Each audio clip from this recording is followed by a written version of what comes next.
Let's do this. This is Josh's Muffin Tag. And Josh from Literary Gladiators created this tag. Done a lot of foodie tags, and I was tagged by Mark over at Richardson Reads. Thank you, Mark. Appreciate that.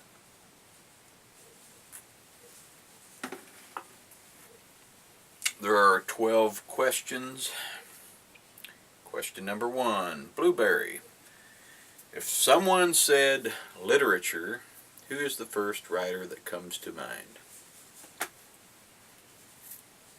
Ernest Hemingway. And I'm not exactly sure why that is. When I discovered Hemingway, I mean, I read so many other things before I came across Ernest Hemingway, and there was just something about the kind of person he was, with the exception of, you know, the obvious suicide. He was a big game hunter, kind of a manly man, stuff like that, and I think that's why. Used to be a hunter myself. Number 2, English. A work of British literature that became easier to understand when discussed. This was kind of a toughie. I went with The Rime of the Ancient Mariner by Samuel Taylor Coleridge.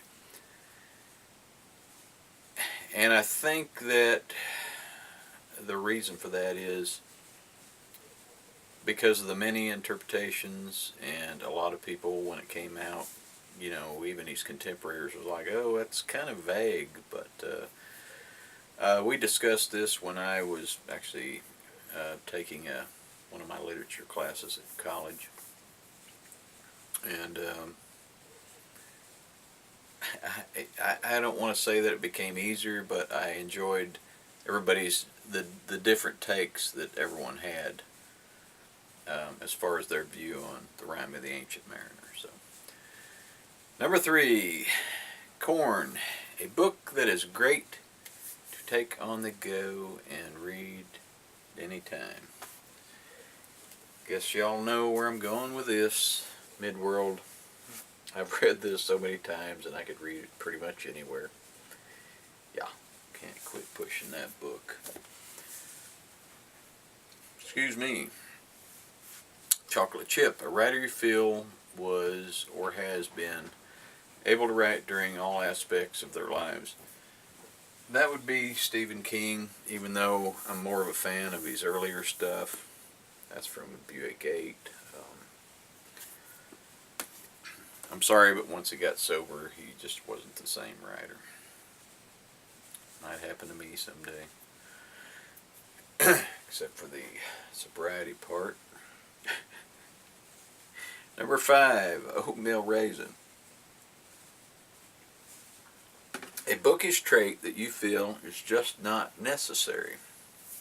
I'm going to go with the classics label because it's such a, I mean, what is a classic exactly? I mean, the jury's still out on that, so that's what I'm going to go with. The bookish trait you feel is just not necessary. The classics label.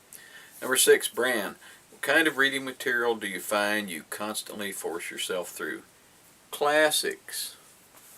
Some things that are labeled classics, I'm just like, you know, I have classics over there in that corner that I came across the other day when I was looking for my odd books that I own. And I was like, I have it, but I'm not going to force myself to read it. I'm sorry, I just had some songs going through my head there. Been picking up some good tunes from Chris Vigilante over there on his Friday 5, and yeah, I know I'm getting off the subject here. And never heard of the Birthday Massacre.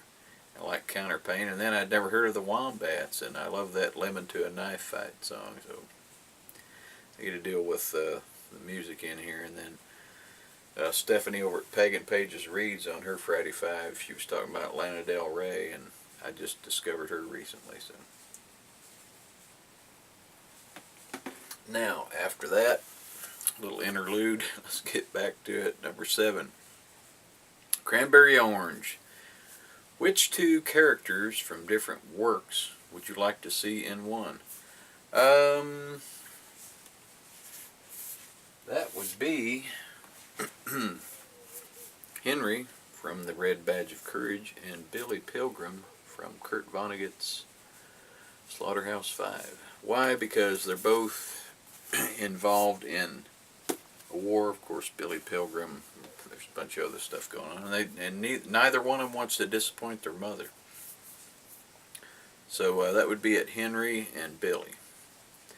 Number 8, Coffee Cake. If you could see any poet, dead or alive, recite poetry at your cafe, which one would it be? Again, another tough decision. I had to think about this for a while. I'm going to go with Chaucer.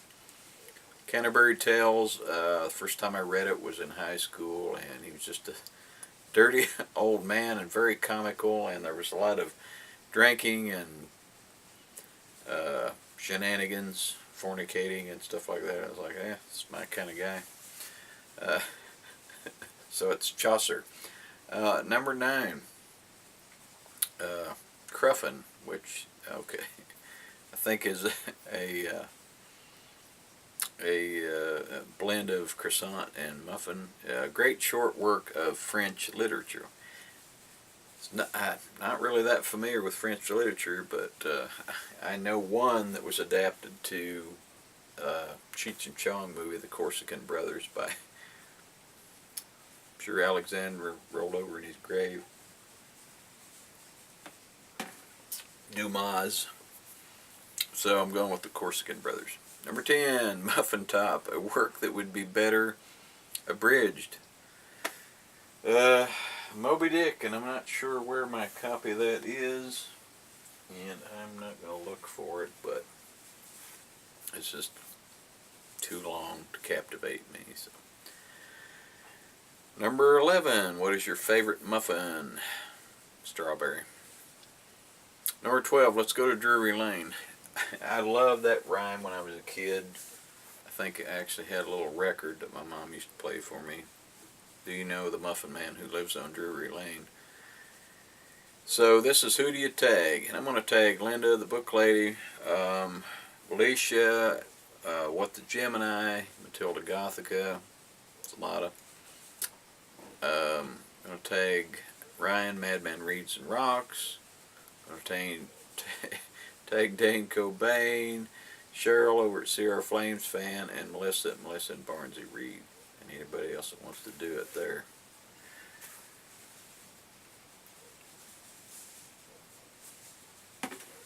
So, thanks Josh over at Literary Gladiators for creating the tag. It was a fun one. And thank you, Mark, for tagging me. Thanks to everyone else for sticking around, and I will see you later. Bye.